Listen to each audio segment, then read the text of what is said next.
Muy buenos días, muy buenas tardes, muy buenas noches, espero que se encuentren bien. El día de hoy les comparto directamente el acuerdo gubernativo número 300-2023, siendo uno de los últimos directamente relacionados con lo que es el tema del salario mínimo. En base a esa circunstancia, lo estoy utilizando como siempre, hago referencia a la aplicación Upwork que ustedes pueden utilizar prácticamente, tiene tanto legislación en línea totalmente gratuita y pueden venir a aprovechar directamente incluso de jurisprudencia entre otros acuerdos. Volviendo directamente al tema, en esta circunstancia,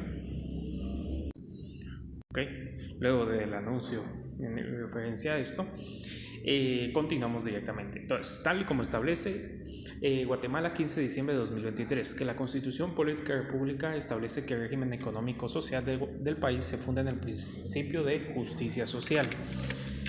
El principio de justicia social. Y que para el Estado de Guatemala se organiza para proteger y velar por las personas, la familia, la salud y la asistencia social de todos sus habitantes. Ahí lo podemos encontrar directamente dentro de los principios que encontramos establecidos tanto en los primeros artículos de la Constitución como lo que es proteger a la persona y a la familia, así como la salud y asistencia social, tanto en el artículo 93 como en el artículo 100. Y posteriormente a ello, en esta circunstancia, encontramos en el 102 el ámbito del derecho laboral. Ojo, cuando nos referimos a justicia social, tal y como nos menciona el poderoso Sangur, hace mención directamente a la igualdad y equidad social, es decir, mismas oportunidades y el bienestar y distribución de los derechos laborales y sindicales. Siendo referencia a esto, a eso se basa en lo que es justicia social. Entonces, el salario mínimo y su fijación periódica constituyen un derecho social y fundamental para el crecimiento económico y desarrollo integral de la persona, ya que el objetivo esencial es que persigue cubrir las necesidades normales del trabajador. Luego encontramos aquí el tema del salario mínimo, el convenio de la OIT, número 131, 135, la recomendación 130.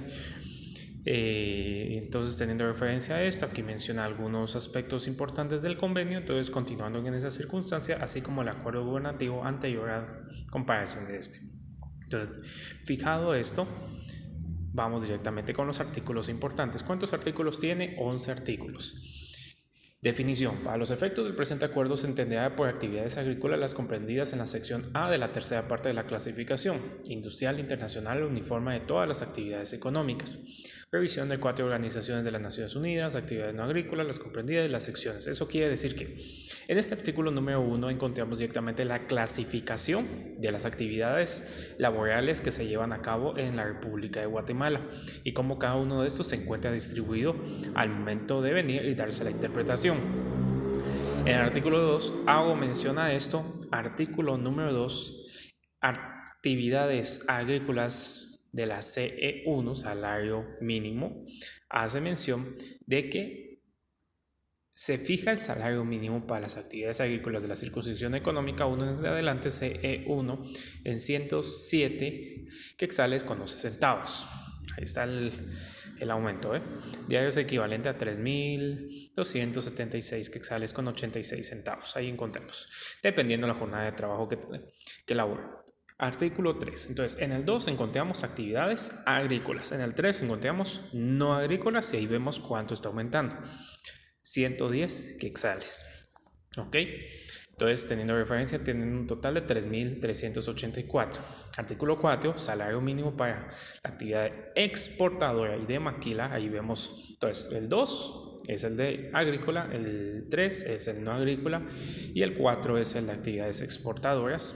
Ahí encontramos cuánto aumentó, 101 quetzales. Y el salario mínimo para las actividades agrícolas de la CE2, siendo referencia a esto, aumentó 102 en esta circunstancia. Y las no agrícolas CE2. Muy bien. Vamos a la parte fundamental. Medidas de aplicación. Con el objeto de aplicar la institucionalidad del sistema de fijación de salarios mínimos se establecen las siguientes medidas. La Inspección General de Trabajo deberá realizar la inspección y verificación del cumplimiento del pago del salario mínimo, fijado por la actividad y circunscripción económica. Los empleadores deberán contar con registros actualizados de conformidad al giro habitual de sus actividades y ubicación de sus centros de trabajo para el efecto regulado en el presente acuerdo. El monto fijado a aplicarse para el pago del salario mínimo se rige determinado por el lugar en el que se encuentre ubicado el centro de trabajo. Y ahí menciona el 4, cuando por la peculiaridad y naturaleza de cada trabajo se pacte el pago de remuneración por unidad de obra o por participación de utilidades, ventas, cobros que haga el patrono, en ningún caso saldrán perjudicados los trabajadores que ganen por pieza o precio alzado en el destajo, de conformidad con la ley. Adicionalmente, el salario mínimo fijado, según corresponda, se debe pagar al trabajador la bonificación de incentivo establecida en el decreto 78-89.